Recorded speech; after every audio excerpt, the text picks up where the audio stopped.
Welcome back to New Rockstars. I'm Erik Voss, and this is a breakdown of the trailer for Deadpool and Wolverine. This video is our extended super duper cut of our trailer analysis. Sadly, our original video got pruned due to some technical issues, but it's okay because it gave us a chance to go even further into this trailer, to truly go through it frame by frame, again and again. And in this video include even more details that we found in our follow-up video, 20 more details, and then beyond that, even more details that we found since then, like another dozen or so. So apologies if you have seen parts of this video before, but you can just consider this video the master breakdown. And if this upload doesn't get as many views as before, that's okay. I just wanted all of this to be in one place for you guys, so let's do it. Here's my maximum effort, truly my maximum effort. Here we go.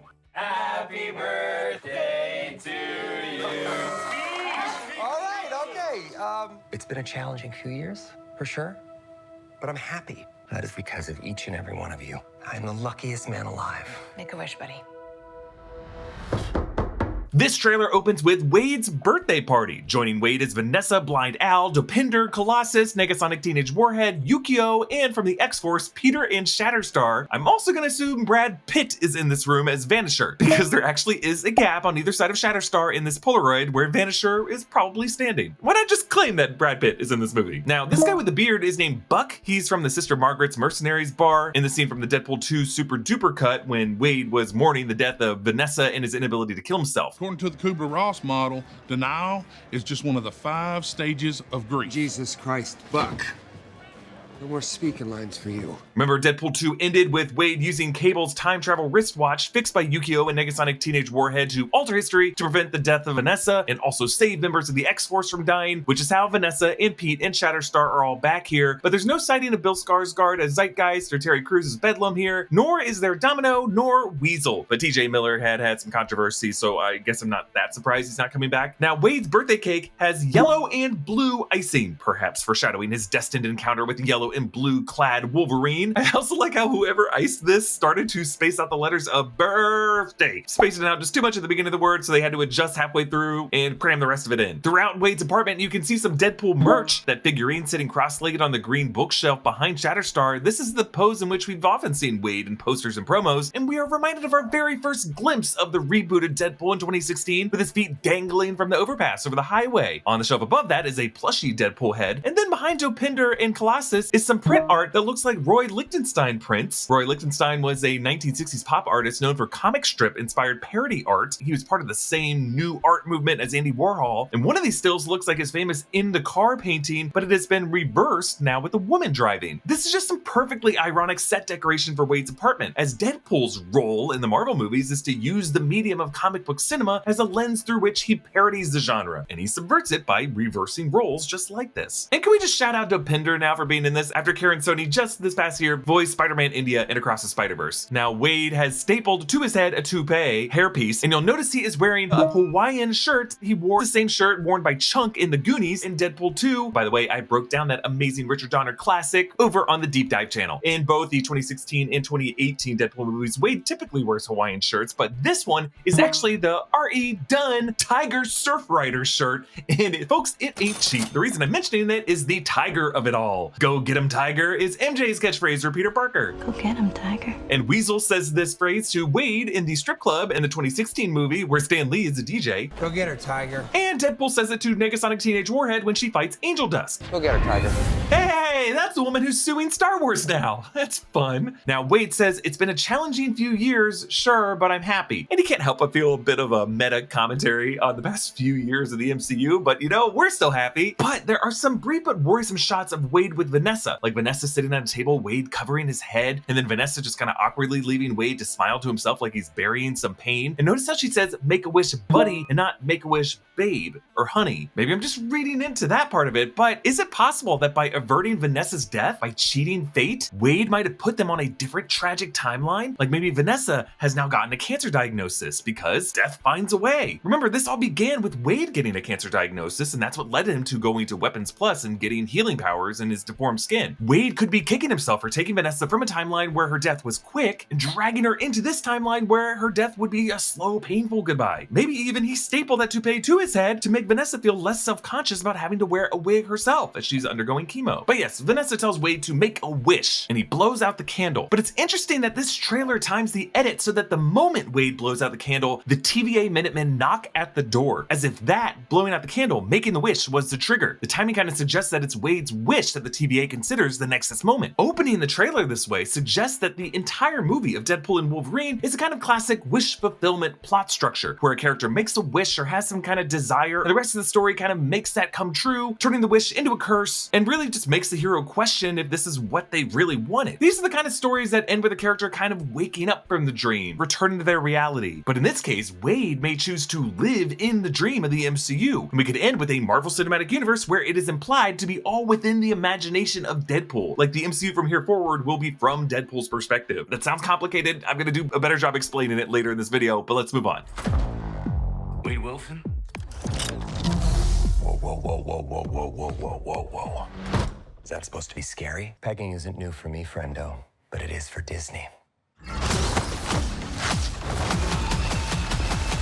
Okay, so we're in the hallway now. 4 TVA Minutemen are greeting Wade outside his door. They're wearing the black and orange armor that we've seen on the Loki series, but the 3 in the back wear these masks with orange visors, which look like SWAT or riot gear that we've never really seen the TVA use before, and they've tackled some dangerous folks. But we have to ask, is Deadpool and Wolverine set before the Loki finale or after the Loki finale? Because remember, the TVA in its previous era used to protect the sacred timeline by pruning branch timelines created by these variants doing things that violated the direction history was supposed to go, at least according to Kang variant He Who Remains. And yeah, Wade, with all the stuff that he did in Deadpool 2's ending, like saving Vanessa in the X-Force, killing his Weapon 11 form from X-Men Origins Wolverine at the 3 Mile Island facility and saying, hey, to Logan, will the Wolverine in this movie remember that incident? Or is that just a Wolverine from a different timeline? Also, Deadpool 2's ending, and especially the super duper cut, totally lead into the fact that Deadpool tried to kill baby Hitler. Or did? All of these things definitely made Wade the kind of violator the TVA would typically target, at least in that old era. But as of the Loki season 2 finale, we saw Loki march out into the temporal radiation of that exploding loom, weaving together the strands of time into his own loom in the shape of the Yggdrasil Worlds Tree that embraced and allowed to exist various branches in a kind of harmonious tree. So branches and variants, the multiverse, everything Wade did would presumably be allowed under this new order under God of Stories Loki, which please, can we get a Loki cameo in this movie? Please, please, please. I'm just saying that if the TVA as we now know it to be in the MCU wanted Deadpool, it would be for something else, not for him violating the timeline. Like, I think the clearest example of this is the TVA knocked on the door. Since when did the TVA knock on doors? They don't knock on doors. They're not that polite. They have their own time doors. They just kind of barge into any location in any branch and then just detain and prune, and they don't care if there are any witnesses. So yes, Wade obviously in this movie is going to end up viewing the TVA antagonistically, but I think they need his help, and he's just going to do such a bad job of what they need him to do that they have to turn on him, and he's going to resist. Now yes, I cannot be the only one obsessed with the fact that Wade's apartment number is 17. 17 is one of these recurring magic numbers in the MCU, like 17 was one of the Winter Soldier activation words. 17A was the silo number in Avengers compound that contained Tony Stark's Iron Spider armor in Infinity War, and in that same movie, T'Challa ordered to open the Northwest Section 17 of Wakanda. I get asked about this all the time, and my answer is always the same. It's just that 17 is a weirdly specific prime number, and screenwriters like to use it because it's simultaneously a lot of something, but it's also not a ton of something. So in this case, the set decorator used 17 to show that Wade lives in a large building with at least 17 units in it, so it's just kind of a little way of showing that the guy is scraping by after no longer making that merc money. Like maybe he's killed everyone who can be killed in his universe, and all that business is dried up. But notice how a time door opens behind Wade, and he is grabbed from behind, but the main Minuteman grabs his hairpiece and pulls it forward as if he's trying to keep Wade from being pulled back. Why does he do this? Could it be that there's like 2 factions of the TVA warring against each other? Maybe, but I really just think that there's something about this hairpiece that this Minuteman doesn't like. Maybe he's worried it could be weaponized, or maybe Wade has a joke about not being bald like so many other Marvel figures are. Thanos, Kingpin, Professor X, and this movie's villain, Cassandra Nova. And this Minuteman is like, that shit ain't real. And we see right here from the beginning how the humor of this film is going to be raunchier than what we're used to in the MCU as Wade makes this pegging joke. Yes, we did see him get pegged in the Valentine's Day montage of the first 2016 movie. And in this case, the time pruning sticks being used for that just put some weird thoughts in our heads whenever we rewatch characters getting pruned from behind in Loki. And yes, Wade looks directly into the camera saying this is a first for Disney. Until now, only She-Hulk and Wanda Maximoff have broken the fourth wall like this in the MCU. And it's both a weird and exhilarating feeling. But most importantly, this identifies Wade as a Nexus being within the context of the story, and this is exactly why the TVA needs him. Okay, let's move on to the next part. Mr. Wilson, you appear to have soiled yourself while unconscious. I wasn't unconscious. Who are you? Why am I here? Walk with me.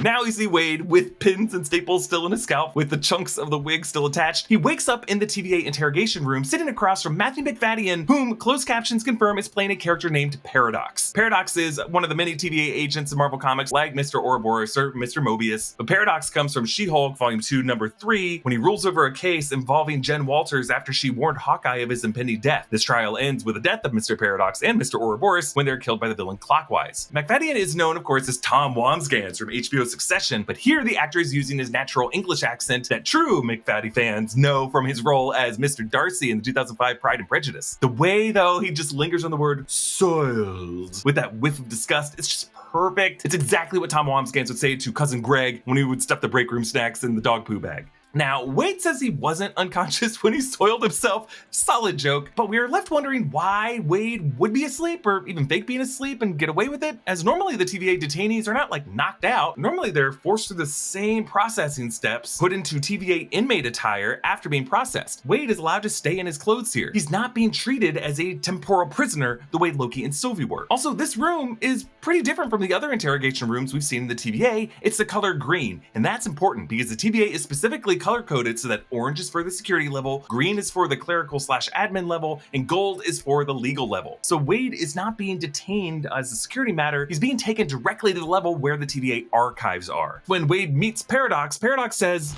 Walk with me. I swear, I don't mean to overanalyze the snap, but the gesture is pretty important to the MCU. It's from Thanos' big snap, to Hulk's big snap, to Tony Stark's big snap, and to the sexy snaps that Agatha Harkness did throughout WandaVision. But in this case, the exact sound of Matthew Macfadyen's snap, the way it echoes in this room, sounds almost exactly like the Disney Plus fanfare. Walk with me. I don't know what to make of this, but the MCU has established that all of its reality exists on Disney Plus, and it's controlled by the Kevin robot, because these are titles that She-Hulk physically swung from thumbnail to thumbnail of on the Disney Plus homepage. And I always thought it was interesting how she swung from Loki into the Assemble documentary. Like Loki in the TVA is the important medium through which all meta things in the MCU have to cross through. And it's just important to remember that that robot and She-Hulk see the MCU through the same meta media lens that Deadpool and Paradox will in this movie. On to the next clip. Wade, you are special. This is your chance to be a hero among heroes. Okay, the doors open to a new part of the TVA that I don't think we saw in the Loki series. There's no particular color scheme to this room, but there's a white ceiling and there's a polished black floor. There's a few clerical and legal workers walking around with a technician in a white lab coat, but in the distance is a wall showing us the sacred timeline. Now this is interesting because overall the shape of the sacred timeline is similar to what it was before the Loki season 2 finale. Various strands woven into this bottleneck region in the middle, but now at the heart of that bottleneck is this hourglass shape. And of course the TVA logo is an hourglass. And then on the other side of that, the strands unravel on the other side. In the final minutes of the Loki finale, the sacred timeline screen in the TVA monitor room was turned 90 degrees to reflect the Yggdrasil tree shape that Loki turned everything into. This wall is back on the horizontal axis. So it could just be that this Deadpool movie was shot independent of the way that the Loki production decided to end that series, or maybe this hourglass logo is just how the TVA illustrates Loki's version of the multiverse. Or really this could just be a painting set in stone from the old era of the TVA, and like the various murals of the Kangs and the Timekeepers that they left up in those final scenes of the Loki finale, they just kind of left this up as a relic so that they don't forget the historical mistakes that they made in the past. This technician in the white lab coat is not Victor Timely. People, I guess, thought that that looks like Victor Timely's hair, but no, this is just a purple turban. But I just want to remind you all that the Loki finale does not explicitly show what happened to Victor Timely. But I did go into this in a video and I pointed out that he is most likely continuing to work at this new version of the TVA alongside Ouroboros at that same desk, because Obi's desk, notice, is way better organized and it looks like someone else is sharing the workspace, and Victor and Obi are co-credited on that handbook. But the fact that the TVA has technicians in white lab coats at all is worth noting, because this is like a new position that we saw at the end of Loki, and I think it was just meant to show that this new era of the TVA is focused on gently nurturing the tree of time like gardeners or people working in a greenhouse, and that it's not their job to violently prune branches like lumberjacks. Hey, lumberjacks are cool. I don't mean to knock lumberjacks. Wade in this shot looks into a blue locker where his red and black Deadpool suit hangs. Inside this locker are stickers, please be kind, which I think comes from these shirts with bees around Mother Earth. And then there's this sticker of a bird on a soccer ball. I think it's Magpie. This logo is actually from the Notts County Football Club, which is a rival to Wrexham, who in season 2 of the Welcome to Wrexham FX docuseries was competing with Wrexham at the top of their league for the promotion spot. Ryan Reynolds and Rob McElhenney actually co-own Wrexham AFC, and Ryan Reynolds has big respect for the Notts County Club, and this is a shout out to them. Wade wears a blue polo with the employee name badge reading Wade Sales Associate DriveMax. So it kind of seems like before running into the TVA in the first act of this movie, Wade has had to kind of take a day job for some extra money as this kind of auto supply store salesman. We're also reminded of the fact that Ryan Reynolds played Blue Shirt Guy in he and Sean Levy's past film, Free Guy. All right, let's move on. I smell what you're stepping in, Sensei. Your little cinematic universe is about to change forever. I'm the Messiah. I am Marvel Jesus. Okay, we find ourselves in a new part of the TVA with sloped orange walls. Paradox, in this light, you can see in addition to that orange tie, he's wearing a green plaid suit, and I think that's a pale canary yellow shirt. So really, his full color scheme of his outfit are TVA colors. We see a wall of curved video screens. Some of them show parts of the TVA, others timeline-related data and charts, but one of the screens in the lower left actually shows Deadpool in a suit holding an Emmy statuette. This is from the recent video that Ryan Reynolds made in January 2024 when he and Rob McElhenney accepted the Emmy for their FX docuseries Welcome to Wrexham about their football club. Like, since that just happened last month, they just added that into this shot. But the three big upper screens show moments from MCU history. We see Iron Man skidding to a stop in his Mark 43 armor at the beginning of Age of Ultron when they were assaulting the Hydra base in the forests of Sokovia. In the middle is the full Avengers lineup during that battle as they all charged and leapt to the right in slow motion. And then on the right screen is Thor from Thor Ragnarok on the Rainbow Bridge after Hela sliced out his eye and he powered up as the God of Thunder. Shortly after this, we see the three screens with moments from 2014's Captain America the Winter Soldier. Steve Rogers fighting Batroc on the Lemurian Star in the opening sequence, Steve flipping and landing with his shield through the smoke while trying to take down the Project Insight helicarriers, and then a close-up of Steve as he faced down Bucky during that battle. When footage of Captain America appears, notice how Wade salutes Steve on screen. I think for Wade to have this respect for Steve Rogers, it's just gonna make it really fun if Chris Evans shows up in this movie playing Johnny Storm from the 2005-2007 Fantastic Four movies. And we should remember that Chris Evans made a cameo in Ryan Reynolds and Sean Levy's previous movie, Free Guy, when Reynolds held up the Captain America shield. What the shit? So when some of you guys make fun of me for theorizing that Taylor Swift could show up in this movie, I'm kind of like, dudes, Taylor is good friends with Reynolds' wife, Blake Lively. They go to each other's parties. Ryan Reynolds got Brad Pitt to cameo in Deadpool 2, and putting Brad Pitt in your movie ain't easy, especially from the studio level, because it makes the movie a risk to distribute in China because the Chinese film board won't distribute Brad Pitt movies after 7 years in Tibet. That's facts, look it up, folks. So I'm just saying crazier cameos have happened in Ryan Reynolds movies than Taylor Swift. Furthermore, a new poster was actually released for the movie showing Deadpool and Wolverine written in friendship bracelets. Yes, friendship bracelets could mean anything. It's not like Taylor Swift invented friendship bracelets, but it is 2024, guys. Ever since the Eras Tour started about a year ago, friendship bracelets have just kind of been synonymous with that tour and with Taylor Swift. And since Ryan Reynolds and his wife Blake Lively are friends with Taylor Swift, it just kind of feels like it's a hint that she will cameo in this movie, either as herself or the mutant singer Dazzler. Yes, go watch my NFL conspiracy video and take it with a grain of salt, but you just cannot deny the marketing strategy being used by all sides to generate buzz for themselves and for each other. And before you just say that a Taylor Swift cameo in Deadpool and Wolverine would be the worst thing, think about it. A scene in which Taylor quickly shows up and then is immediately killed off like Brad Pitt in Deadpool 2, that'd be hilarious, and it would shut up all of our haters. In the Loki series, Mobius showed Loki similar clip shows from MCU history, but those focused on Loki's own life. It didn't really focus on just random other characters' lives, and most of the time when we revisited the past in the MCU, it was around 2012 with the Battle of New York. Like Avengers Endgame featured a really long sequence set during that battle. This would really be the first time we revisited Age of Ultron and Captain America Winter Soldier, which are best known as the Hydra era of the MCU. Now, this would be another corner of the TVA we've never been in, because remember, when Mobius showed Loki his MCU past, it was in a time theater with a projector, a room that was designed for that purpose. This video village seems to be set up for a different purpose. Oh, one-shot energy, huh? I think I'll try it. Whoa!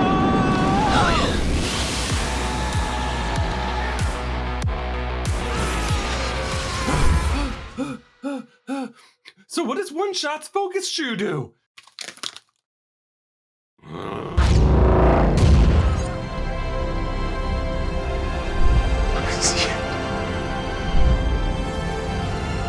Eternity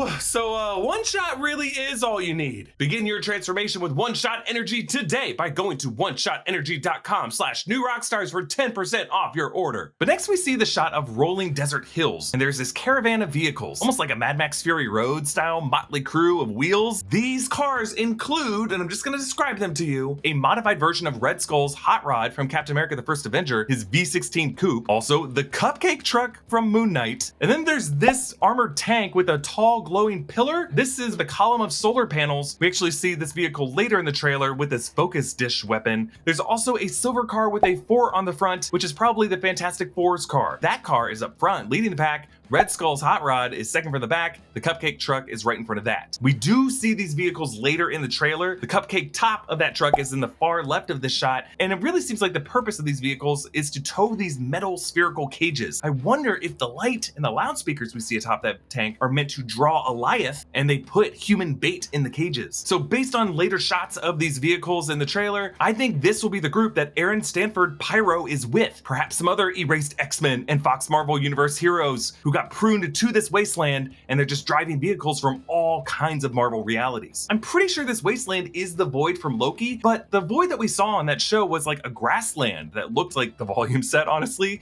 This looks like a real landscape, and it looks great, but it must be like a different part of the Void, one where there's not even grass or any kind of vegetation left. Next, we get this shot of this cryptic bald figure. I believe this is Emma Corrin's character. Emma Corrin played Diana Spencer in the middle seasons of The Crown. Emma Corrin has been speculated to play Cassandra Nova, who is the evil twin sister to Charles Xavier, who engaged him in a psychic battle while they were both in the womb, and Charles defeated her, but then she came back later in life for revenge. It's just that this figure is clearly bald, she seems female, and she is sitting in this chair. So it may be a Professor X style hover chair. So my guess is Ryan Reynolds put this shot in the trailer as a kind of callback to Marvel Studios putting Professor X's bald head and shoulder and arm in the Super Bowl trailer for Doctor Strange in the Multiverse of Madness 2 years ago. Next, a shot of Deadpool sitting in some rock-walled room, framed in giant teeth in the foreground. This is actually Hulk's bed from Sakaar in Thor Ragnarok, in which the frame of the bed was a giant jawbone. And over this, we hear Wade saying, "Your little cinematic universe is about to change forever," as he approaches this poker game in this nightclub. Sitting facing away from us is some version of Wolverine in a white tux. I believe we're looking at Wolverine Patch, where Logan wears this white tux in the style of Sean Connery from Goldfinger, and he wears an eye patch. Patch is an alias used by Wolverine since the 1980s, but recently, in 2022, it came back as a solo run written by Larry Hama that follows Wolverine on a recon mission to Madripoor in the Princess Bar. And I think that is the bar we are in here. We are in Madripoor. Previously, we've only seen Madripoor in The Falcon and the Winter Soldier, and I've always wanted to visit more of this seedy criminal underbelly.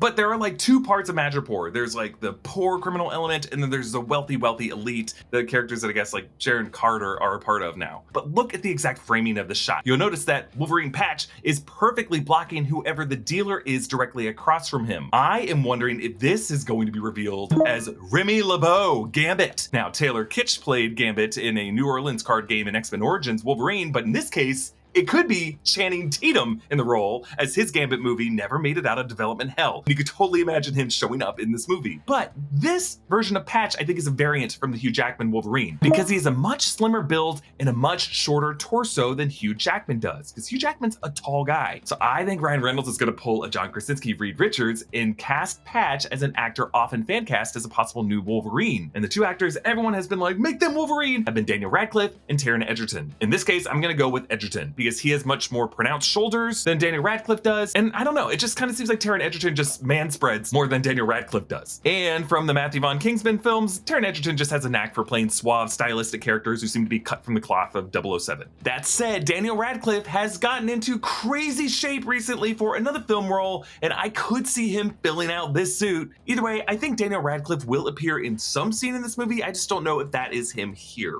Wade tells Paradox that he is the Messiah, Marvel Jesus. Marvel Jesus. And yeah, just hearing him say the word Marvel is kind of odd in the MCU when it's referring to the Marvel Cinematic Universe. And yes, this isn't weird for Deadpool. He always makes meta jokes and makes fun of himself, but it is just weird to hear it in the MCU. But I think it's great, because I believe that the reason Paradox and the TVA need Wade Wilson is that he is a special kind of Nexus being who can see reality for its cinematic framing. Beings like Deadpool and She-Hulk understand that they are in a movie universe. They are capable of commenting on it. And as we saw with She-Hulk and and the Kevin robot, they are capable of suggesting changes to retcon and fix things that do not make sense. I think Paradox is going to explain that movie universes like the MCU and the Fox X-Men universe used to be strong and stable, but the more characters were prematurely killed off, or inexplicably resurrected, or histories were retconned, or just crappy adaptations happened, this created plot holes that weakened the continuities and really were the underlying causes of these in-universe incursions. Incursions like the one caused by Wanda in Strange and Multiverse of Madness, by Peter Parker in Doctor Strange and No Way Home, the incursions we saw in the Marvels. While these characters sparked the incursions and caused the spillovers, what led to those floodwaters rising was the erosion of logic in each of these universes. Each continuity got so strained that the border between these realities just started to chip away, and that the only way for the powers to be to heighten would be crossover events. So really, this is going to be Marvel Studios' way of making fun of that trend and making fun of all of Marvel past, not just the MCU, but Fox Marvel that Kevin Feige was also a part of behind the scenes making a lot of those decisions, as well as the Sam Raimi Spider-Man trilogy. And they're going to do it within this logical construct and rules set by the TVA. So I believe Deadpool's mission in this movie is going to be to use the TVA to go back in time and fix every plot hole in every past era of Marvel. MCU, Fox Marvel, Sony Marvel. His goal will be to fill the plot holes, to patch the continuity. And this is going to take him on a journey of revisiting the banished misfit toys from throughout the multiverse, from all these movie universes who were just sadly erased from memory, as well as plot lines that just never had a chance. He's going to fix the MCU and the Fox Marvel universes, and that's why he considers himself this messiah figure, this Marvel Jesus. Only he could do it, and he's probably going to fail, and that's going to lead to Secret Wars. All right, let's move on.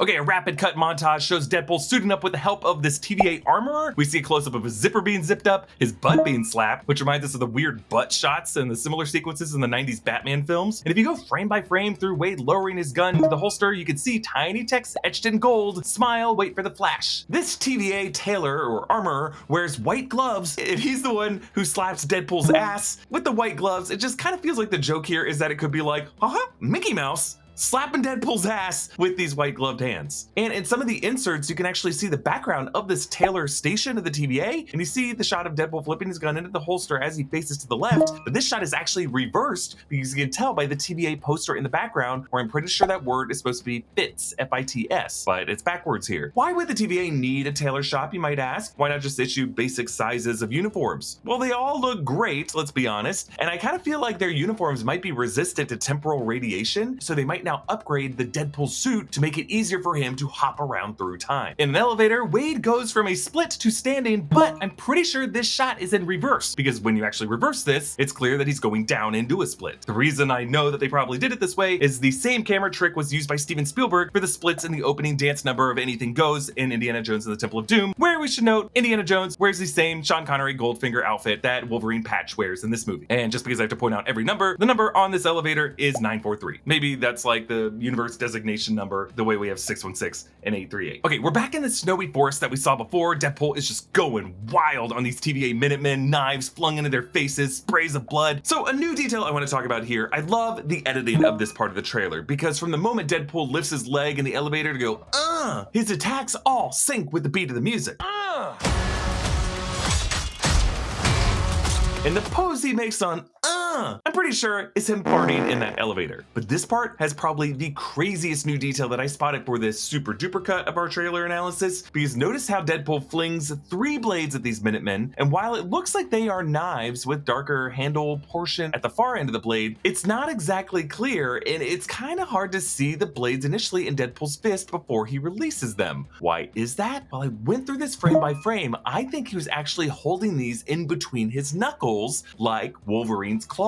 In fact, I think these 3 blades might actually be 3 adamantium claws that Deadpool lifted from Wolverine's corpse. Because initially I wondered if these woods could be the forest of Sokovia from the beginning of Age of Ultron, and Deadpool is trying to save Aaron Taylor Johnson Quicksilver, because one of the biggest historical paradoxes is the fact that Evan Peters' Pietro Maximoff from the Fox films cameoed in WandaVision. That could happen in this movie, but I think this forest is a different location, but one we have seen before. Look at this fallen tree in the overturned truck. This might actually be the woods near the Canadian border where Wolverine dies in the movie Logan. That tree could be the exact tree where X-24 impaled him. Like, notice how Deadpool fights TVA Minutemen in the same area, and later behind this tree, he holds up his hand and says, wait, I think this could be the site of Logan's death. Now, in their announcement video back in September 2022, Ryan Reynolds promised that this movie would not touch Logan's death in the 2017 movie. But maybe the joke here is that it wouldn't successfully retcon Wolverine's death. That Wade will initially try to retcon it to save Wolverine, but then just find himself cosmically unable to. And then at that point, he would just wish to preserve the sanctity of the death, and then would unleash rage on these TVA Minutemen for desecrating the sacred burial site. Now, the TVA Minuteman whose head Deadpool slams over and over, I don't think that's a rock he's slamming his head on. It's the stump of the tree that was severed in Wolverine and X-24's fight that allowed Logan to be impaled. So Wade is taking out his rage of Logan's death on the TVA. Also, since this is on the border of Canada, maybe Ryan Reynolds is just going to consider this hallowed ground for that reason alone. Also, if Daphne Keane is returning to this film as X-23 Laura, this right here would be the perfect place for her to cameo, like a guardian who watches over Logan's gravesite and attacks anyone who gets too close. I just think the funniest version of this scene is Deadpool sobbing as he says that he promised not to touch Wolverine's corpse, but he ends up having to yank apart his skeleton and the adamantium from his bones and throw the claws of the TVA, apologizing as he does this, because finally getting to this location would be kind of Wade's destiny. Deadpool 2's final act featured him parodying Logan's death scene. And then,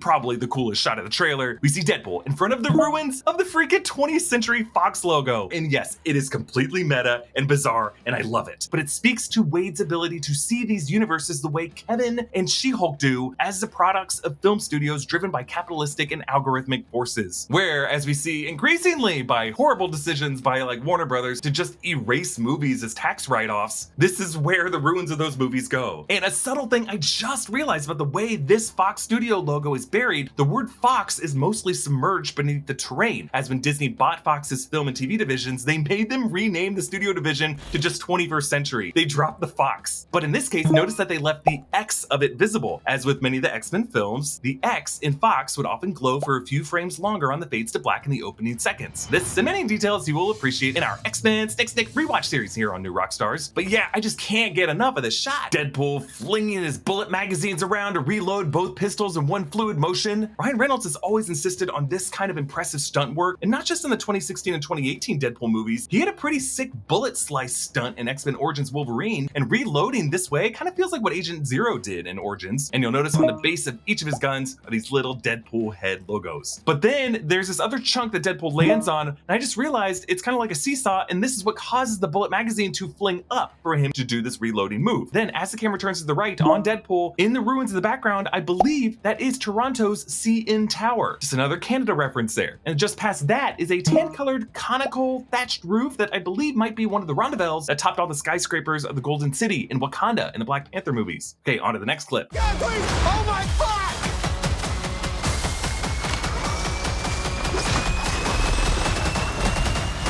God, I love this part. Wait!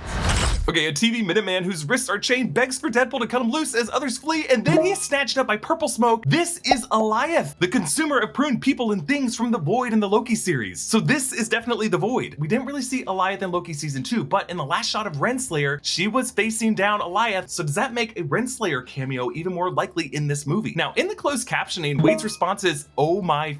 But while they censor it in the text captions, they do not censor it in the audio of this trailer. Please! Oh my fuck! So did Deadpool sneak the first F-bomb in a Marvel trailer? In the shot where the TVA agent gets swept up by Alioth, on the left side of frame are a few motorcycles. One of them has a holster for a rifle. I think this may be a version of Captain America's motorcycle from World War II and Captain America the First Avenger. This armed scavenger in this void location wears a gas mask while this armored vehicle unfolds this dish. I wonder if this is a kind of sonic cannon, maybe an Alioth repeller, maybe like the sonic cannons used on Hulk and then were later equipped on Tony Stark's drones. Another new detail I spotted for this super duper extended cut of the trailer breakdown, many are wondering if this interesting texture on the dish kind of looks like the Asgardian pattern of the Bifrost. You know, the burn marks that are left whenever the Bifrost bridge blasts into a location. Could this weapon contain some Asgardian technology that blasts the Bifrost at targets to teleport them away or teleports them toward them, trapping them in these spherical cages that they drag behind this truck? Now, a few people are wondering if these people with metal masks and hooded cloaks, that one of them could be Dr. Doom. No, I don't think this is Doom. It's just not how Marvel Studios would introduce Dr. Doom to the MCU, but I do think under these masks will be some interesting VIPs for Marvel Past. And I do have to point out here that on the background on the left, I'm pretty sure that is a crashed helicarrier. We did see one of these helicarriers in the void in Loki season 1 episode 5. But this mechanical arm is actually the Canadarm that was supplied from Canada for the Space Shuttle Columbia. You can actually see Canada written on it with the Canadian flag. In the background of this shot, there is the curved, scaled corpse of a Chitauri Leviathan. And then further back in the distance, I think my favorite of all these is the ruins of San Francisco's Golden Gate Bridge, which is still broken from after Magneto tore it from its foundation and moved it to Alcatraz in 2006's X-Men The Last Stand, a shot that I broke down in our breakdown of that film. It was, at the time, one of the most expensive shots in film history, taking up a sixth of that film's budget, and also, logically, completely unnecessary when they rewrote the movie so that Alcatraz would not be a mutant prison anymore. Magneto just moved the bridge to give the Brotherhood, I guess, a path from Marin County to the island, when he could have just summoned a few fairies for them. Still, it looked amazing and was totally worth it. The car that Deadpool smashes through the back windshield of has a coexist non-denominational religious bumper sticker on the back. And later we see him on the inside of the car, the upholstery covered in blood. On the seats and upholstery are various spots with triple claw marks. So these obviously were left by Wolverine, but you'll also notice that Deadpool in the shot has some dark bloody wounds on his chest, on his left side, and ribs right side with triple stab marks from Wolverine's claws. So this would be after his run-in with Logan in the final shot of the trailer. There's a quick close-up of some Deadpool figure firing Uzis, but these gloves are different than our Deadpool's gloves. So now we're wondering if this might actually be Lady Deadpool, with Reynolds' wife, Blake Lively, rumored to appear in the role. Then there's this quick shot of Aaron Stanford, Pyro from X2 in X-Men The Last Stand. He has goggles around his neck, and I may be wrong, but those kind of look like the bracers and straps of Captain America's uniform. You know, like the one that he tightened while he was fighting Thanos? So is there like a dead Steve Rogers prune down here and they picked pieces off of his body? If this gang of bandits includes Pyro from past eras of X-Men, who else would be in this group under these masks? Could be any of the supporting players. Sean Ashmore, Iceman, Anna Paquin, Rogue. We know that there's gonna be some form of Tyler Mane Sabretooth coming back. Jennifer Garner is confirmed in the cast as Elektra from the Ben Affleck Daredevil era. Maybe we even get Chris Evans, but instead of Steve Rogers, as a previous era Johnny Storm. I'm just saying it could be anyone. Now the shot of Aaron Stanford Pyro, I failed to point out, puts Pyro in a faded red and mustard yellow outfit with round red eyepieces. This is Pyro's appearance in the Ultimate comics. So they found a way to make him comic accurate, and he looks great. Okay, onto the final part of this trailer. Don't just stand there, you ape. Give me a hand up. Nope, I'm actually okay. Thank you very much. Okay, Deadpool gets tossed through the wall and lands on the ground. The shadow of Wolverine approaches and releases his claws in a beautifully rendered snick. We don't see Wolverine here. Well, we kind of do when he bends over Wade to stab him. Actually, the Super Bowl TV spot does show Hugh Jackman's blurry form stepping up into frame. But either way, we don't need to see him in this trailer. We saw set photos of his glorious yellow and blue costume from the astonishing X-Men run, finally getting it right after the X-Men era put them in black leather. And I think showing only his shadow is a bit classier because it proves that this hero is so iconic, all you need is his shadow, silhouette, and the sound effect. But also it creates this really cool shot composition because Deadpool is flat on the ground, his arms down by his sides, while Wolverine's shadow is a head taller at first and his arms fold upward to release the claws. It kind of suggests that Deadpool and Wolverine are kind of two sides of the same coin, and that Deadpool is just kind of the shadow of Wolverine, something that always follows him, which is just really clever because Wade Wilson got his powers through the same Weapons Plus program that previously worked on Wolverine. They have the same regenerative healing powers. And it kind of cracks me up that by tilting his head forward, Reynolds makes it so that his shadow is once again taller than Wolverine's shadow would be, which is funny because Ryan Reynolds is 6'2" and he loves to make height jokes, and Wolverine is known for his stocky build as the character, so I think it's just gonna be a recurring bit of who is taller. But Logan, by snicting, forms the shape of the letter W for Wolverine, for Wade, and an upside down M for Mephisto. But we should talk about Wolverine's updated look for Deadpool and Wolverine. After the Fox X-Men movies put X-Men in black leather and even made fun of blue and yellow spandex, this right here is a return to form. While the animated Wolverine was sleeveless, this costume puts Wolverine in sleeves, reportedly because Hugh Jackman had some skin cancer on his arms. But I love how they built into his gloves little sheaths on the knuckles for his adamantium claws. And then the craziest Easter egg in this trailer on the far left, a bottle of Bingo Dolce, the green juice from the bottling plant that Bruce Banner worked in Brazil in the 2008 Incredible Hulk film that Bruce bled into, and then Stan Lee drank one of these bottles and got sick. No, Stan and everyone else didn't turn into Hulks themselves, they just all got sick, and maybe this bottle was pruned to the void so that Stan Lee didn't get sick. Anyway, that's the only Easter egg here. Bye everybody! Just kidding. The second detail is the comic book underneath it. This is Secret Wars number 5 from the 2015 Jonathan Hickman run. It is a cover that features God Emperor Doom and the Beyonder. So we did technically finally get a Dr. Doom appearance in the MCU. But what's important about this issue is that it explores the creation of battle worlds. And I cannot think of a more overt statement of what exactly this shot, this scene, and this movie are doing. We know that Marvel Studios is adapting Jonathan Hickman's Time Runs Out storyline that leads up to the 2015 Secret Wars crossover event in the comics. John Krasinski, Reed Richards, and Multiverse of Madness described incursions in almost the exact same language as Reed Richards in the beginning of Hickman's run. And placing this specific comic issue right here on the ground, no coincidence. They're confirming that the Void, or at least this part of the Void, is what will later become Battleworld for Avengers Secret Wars. The realm where all pruned and forgotten heroes and weaponry are sent initially to be consumed and deconstructed by Alioth, but will be repurposed in this movie into a battleground that will later be used by some villainous figure, could be Kang, could be an MCU Doom, to create new teams to duke it out for which universe deserves to live on after this incursion event. This is how Marvel Studios will bring back all fallen characters in a battle royale with heroes from all past eras of Marvel. The MCU, the Fox universe, the Raimiverse, as all these heroes will finally be able to appear in a film together. So Deadpool, I believe, will just fail in his mission to fix these broken universes. He'll only make them more broken, and he's gonna end up with so many pruned heroes that there will be just more of them in this hell battleground than ones that exist in their living realities, and that's how we're gonna get Battleworld. And one final detail, because at Moondogs Landing on Twitter keeps nagging me about this, on the final Deadpool and Wolverine logo, this guy says that there's a hidden Mickey on the A, and yes, there are 3 small circles there, but look, I don't know. Some folks just love to point to any 3 adjacent circles and say that they are hidden Mickeys. I don't know that the 3 Sons of Xandar in the final shot of Guardians of the Galaxy is an intentional hidden Mickey by James Gunn, but in this case, I will allow it, because this trailer opened with Deadpool making a joke about pegging in a Disney movie. Pegging isn't new for me, friendo, but it is for Disney. And I just think that Ryan Reynolds loves the fact that he's getting away with all this violence and his raunchy humor under the Disney banner. And yes, it is easy to overlook the fact that this movie is not called Deadpool 3, it is called Deadpool and Wolverine. So it is as much a Wolverine movie as it is a Deadpool one. While we're likely to see a lot of Deadpool variants in this movie, I think we are just as likely to see quite a few Wolverine variants. X-23 Daphne Keane, Daniel Radcliffe, Taron Egerton, Keanu Reeves, Russell Crowe, and I also think we're gonna see callbacks to Hugh Jackman's entire career. Because in Deadpool's eyes from the 2016 film, Hugh Jackman was a guy whose face was on the magazine. So yeah, at some point in this movie, Wolverine is going to be called Prisoner 24601. Look, folks, we're going to be talking a lot about this trailer and the Deadpool and Wolverine film on new Rockstars throughout this year, so please subscribe to catch up on all the installments of our X-Men Snick rewatch. And the best way to support new Rockstars is to grab one of these Deadpool Multiverse Tour shirts at nerdright.shop, because I still believe that Taylor Swift is going to be in this movie. I'm Erik Voss. Thanks for watching. Bye.